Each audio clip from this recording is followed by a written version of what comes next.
Uma alegria estarmos juntos. Nós queremos acolher você que já esteve conosco ontem, você que recebeu, né, o compartilhar de outras pessoas desse vídeo da Quaresma, está chegando hoje. Nós queremos acolher o pessoal lá da sua paróquia, os romeiros, né, padre? Sim, romeiros devotos da Virgem Montesina, bem-vindos aqui aos canais da comunidade Jesus Caminho Seguro.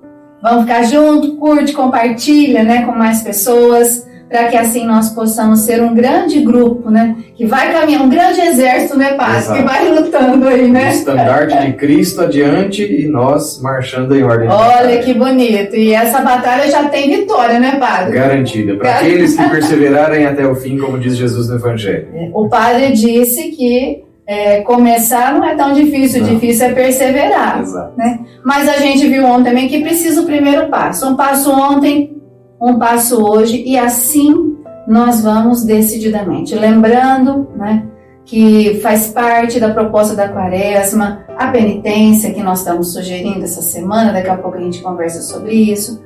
O sacramento da confissão, já buscar a confissão, né, padre? Logo no início, né? Exato. Se você já identificou, puxa vida, no meu exame de consciência eu percebi que pequei muito por gula e nunca confessei esse pecado. Então não perde tempo, né? Procura um sacerdote, pede a absolvição e se livra desse mal espiritual que está aí alojado na tua vida. Isso, muito importante. Nós estamos então nessa semana ouvindo, aprendendo sobre a gula, né? Que é uma doença, ou seja, que é um pecado. E hoje o padre vai falar sobre nós estamos rezando, combater o pecado e alcançar a vitória de Deus na nossa vida. E hoje o padre vai falar sobre a gula e algumas características para a gente poder entender.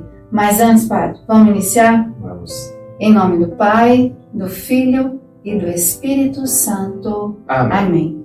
Padre, a gula tem características. Quais são essas? E vai prestando atenção aí para você. Eu também vou, viu? Pra gente olhar aí. Que características que são essas? A gente pode retomar um pouquinho daquilo que a gente falava ontem, como característica da gula, porque a gente está condicionado a pensar em gula como excesso de comida. Primeiro que não é só de comida. Se você excede na bebida, no álcool, no refrigerante, isso também é gula. O excesso é um fator.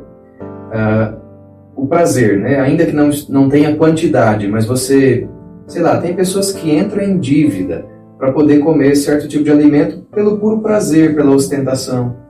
Eu gosto de comer caviar e posta nas redes sociais. Não há problema em comer caviar, mas tem gente que faz isso não pelo alimento, pela qualidade nutricional daquilo, mas por ostentação. Ainda que seja pouco, uma pequena porção, mas você foi levado àquilo por um desejo desordenado.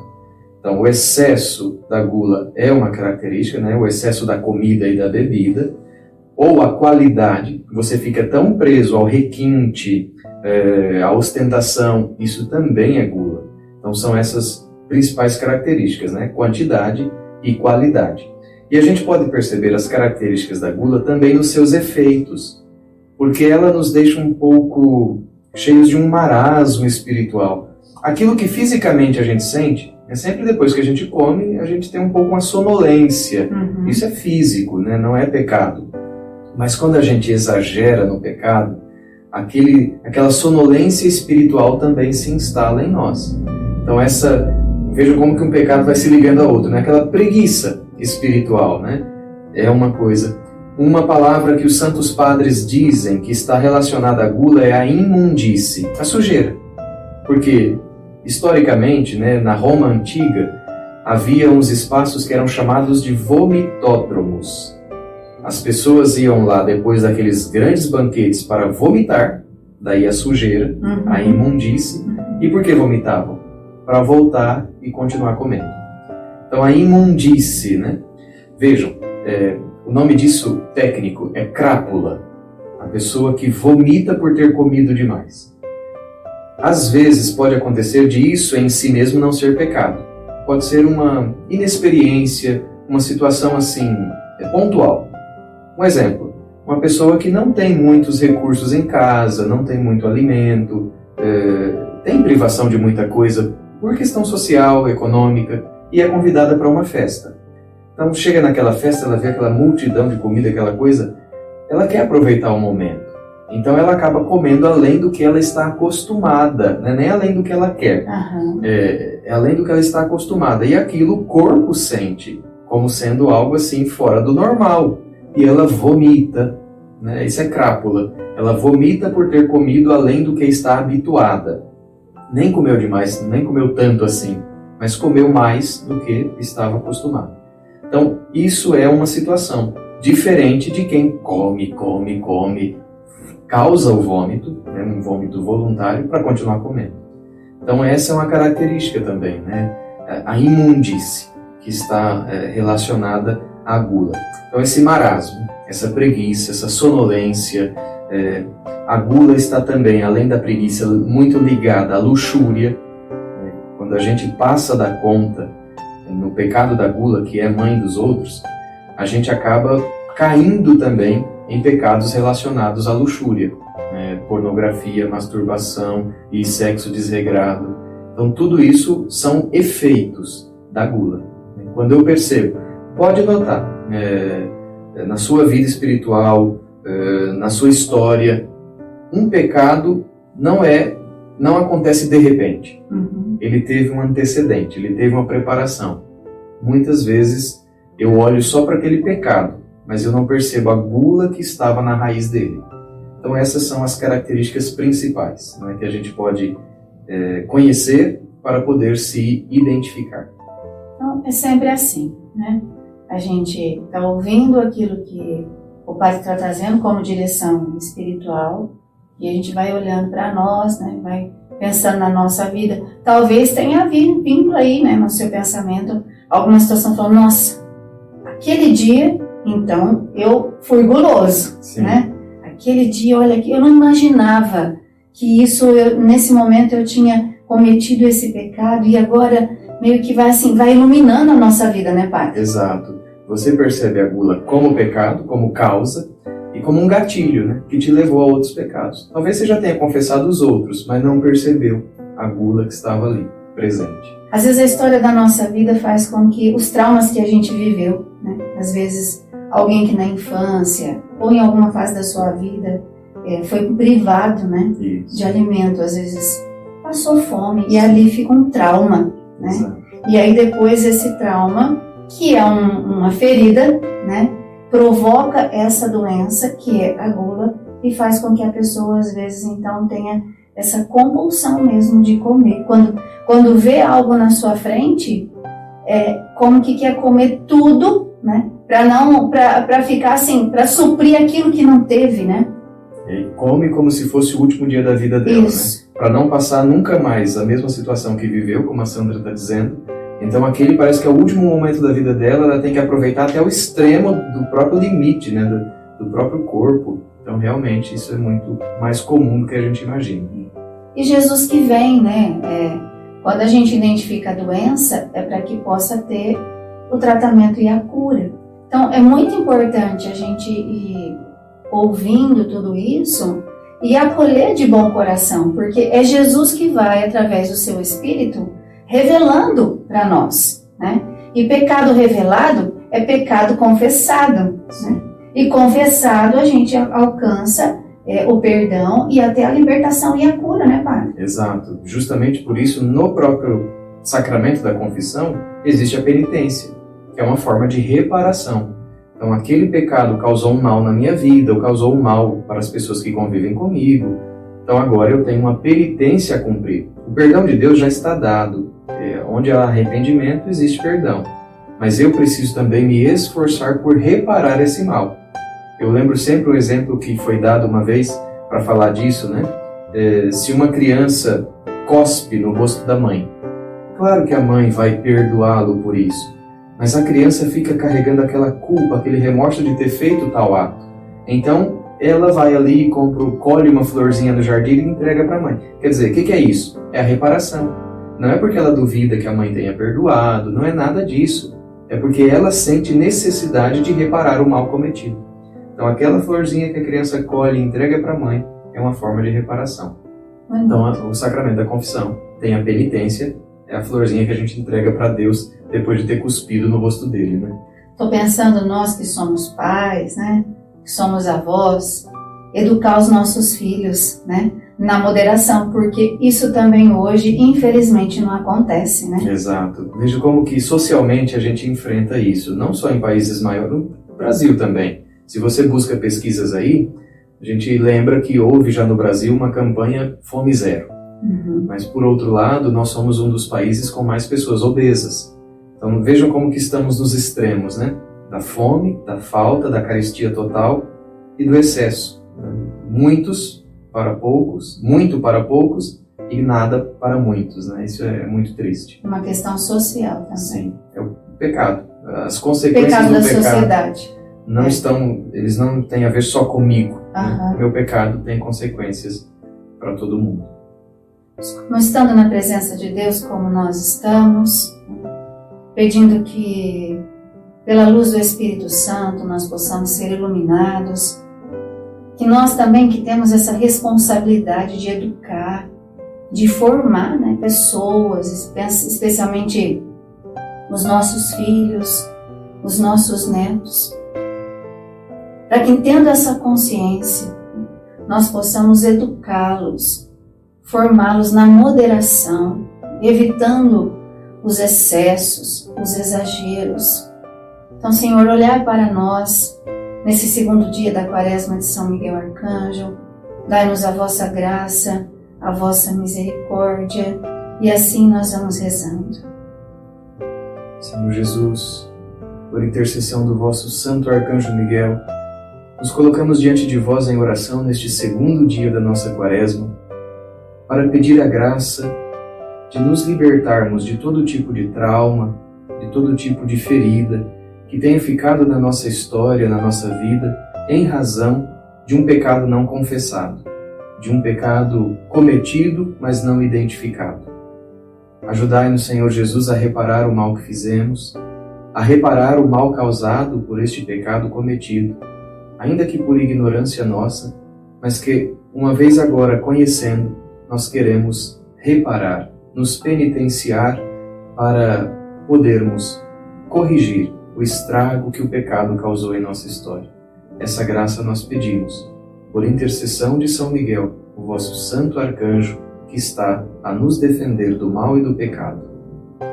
Amém. Nós vamos rezar as orações agora da Quaresma, pedindo também a libertação de algum vício, a compulsão, a escravidão do pecado, maus pensamentos, enfim, tudo aquilo que nós vamos identificando na nossa vida, talvez pedindo também essa graça da libertação para outras pessoas, as nossas intenções particulares. Então, com muita fé, rezemos as orações.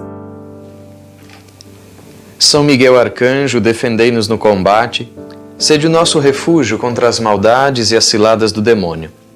Ordene-lhe Deus, instantemente o pedimos, e vós, príncipe da milícia celeste, pela virtude divina, precipitai ao inferno Satanás e todos os espíritos malignos que andam pelo mundo para perder as almas. Amém. Sacratíssimo coração de Jesus, tende piedade de nós. Sacratíssimo coração de Jesus, tende piedade de nós. Sacratíssimo coração de Jesus, tende piedade de nós. E pedindo a intercessão de São Miguel, rezamos agora a sua ladainha. Senhor, tende piedade de nós. Senhor, tende piedade de nós. Jesus Cristo, tende piedade de nós. Jesus Cristo, tende piedade de nós. Senhor, tende piedade de nós. Senhor, tende piedade de nós. Jesus Cristo, ouvi-nos. Jesus Cristo, ouvi-nos. Jesus Cristo, atendei-nos. Jesus Cristo, atendei-nos. Pai celeste que sois Deus, tende piedade de nós. Filho Redentor do mundo que sois Deus, tende piedade de nós. Espírito Santo que sois Deus, tende piedade de nós. Santíssima Trindade que sois um só Deus, tende piedade de nós. Santa Maria, Rainha dos Anjos, rogai por nós. São Miguel, rogai por nós. São Miguel, cheio da graça de Deus, rogai por nós. São Miguel, perfeito adorador do Verbo Divino, rogai por nós. São Miguel, coroado de honra e de glória, rogai por nós. São Miguel, poderosíssimo príncipe dos exércitos do Senhor, rogai por nós. São Miguel, porta-estandarte da Santíssima Trindade, rogai por nós. São Miguel, guardião do paraíso, rogai por nós. São Miguel, guia e consolador do povo israelita, Rogai por nós. São Miguel, esplendor e fortaleza da Igreja militante, Rogai por nós. São Miguel, honra e alegria da Igreja triunfante, Rogai por nós. São Miguel, luz dos anjos, Rogai por nós. São Miguel, baluarte da verdadeira fé, Rogai por nós. São Miguel, força daqueles que combatem pelo estandarte da cruz, Rogai por nós. São Miguel, luz e confiança das almas no último momento da vida, Rogai por nós. São Miguel, socorro muito certo, Rogai por nós. São Miguel, nosso auxílio em todas as adversidades, Rogai por nós. São Miguel, mensageiro da sentença eterna, Rogai por nós. São Miguel, consolador das almas do purgatório, vós a quem o Senhor incumbiu de receber as almas depois da morte, Rogai por nós. São Miguel, nosso príncipe, Rogai por nós. São Miguel, nosso advogado, Rogai por nós. Cordeiro de Deus que tirais o pecado do mundo, Perdoai-nos, Senhor. Cordeiro de Deus que tirais o pecado do mundo, Ouvi-nos, Senhor. Cordeiro de Deus que tirais o pecado do mundo, Tende piedade de nós, Senhor. Jesus Cristo, Ouvi-nos. Jesus Cristo, Atendei-nos. rogai por nós, glorioso São Miguel, príncipe da Igreja de Jesus Cristo. Para que sejamos dignos das suas promessas. Amém. Oremos.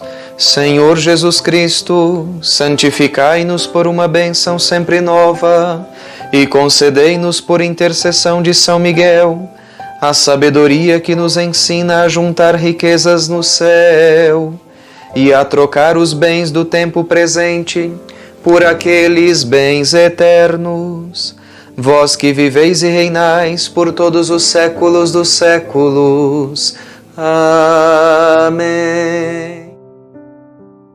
Nesse tempo de Quaresma, vamos pedir a intercessão da Virgem Maria, Augusta Rainha dos Anjos, rezando: Augusta Rainha do Céu, Altíssima Soberana Senhora dos Anjos, vós que desde o princípio recebeste de Deus o poder e a missão de esmagar a cabeça de Satanás, nós vos suplicamos humildemente que envieis vossas legiões santas, para que sob vossas ordens e por vosso poder persigam os demônios, os combatam por toda parte, reprimam sua audácia e os precipitem no abismo. Quem como Deus? São Miguel, santos anjos e arcanjos, defendei-nos e guardai-nos. Ó boa eterna Mãe, vós sereis sempre o nosso amor e a nossa esperança. Amém. Ó Mãe de Deus, enviai vossos anjos para defender-nos e afastar para longe de nós o cruel inimigo. Amém. Nós queremos convidar você amanhã a estarmos juntos, não só você, mas a compartilhar nessa Quaresma de São Miguel. Tenho certeza que aí, um leque já está se abrindo aqui na nossa cabeça, o nosso coração também. A gente já começa a dar passos, em direção a uma vida nova. Então curte aí, compartilha com as pessoas, com os seus amigos, falando para eles: vão fazer a Quaresma de São Miguel lá junto com o Padre Sebastião, junto com a Sandra, com a comunidade Jesus Caminho Seguro. Então compartilha aí, tá bom? Amanhã, ainda falando sobre a gula, mas a gente já vai entrar na terapia, tá bom? Amanhã nós vamos ver sobre a natureza espiritual da gula, e a terapia para combater essa doença que é a temperança. A gente vai aprender muito amanhã, não vai, Padre? Amanhã, se Deus quiser. Então vamos ficar juntos. E a penitência dessa semana, Padre? Nós temos pedido isso, que a penitência esteja ligada ao pecado refletido. Então, penitência para a gula é o jejum. É fazer a abstinência de algo que te apetece muito, que desperta muito o teu desejo. É algo de que você gosta muito, aquele desejo descontrolado por comer ou por beber aquilo. Prive-se por uma semana desse alimento, dessa bebida, e você verá os efeitos benéficos dessa privação, se é feita por amor a Deus. Se não for, é só dieta. E nós queremos aqui revestir o nosso agir de algo espiritual. Deus nos dá a graça, São Miguel, a Virgem Maria intercede por nós, então estejamos juntos, tá bom? Amanhã, mais um dia da nossa Quaresma de São Miguel Arcanjo. Nós vamos concluindo pedindo a bênção de Deus. O Senhor esteja convosco. E Ele está no meio de nós. Por intercessão da bem-aventurada Virgem Maria, Mãe de Deus e Rainha dos Anjos, de São José, seu castíssimo esposo, de São Miguel Arcanjo, desça sobre vós e permaneça para sempre a bênção de Deus Todo-Poderoso, Pai e Filho e Espírito Santo. Amém. Quem como Deus? Ninguém Ninguém como como Deus.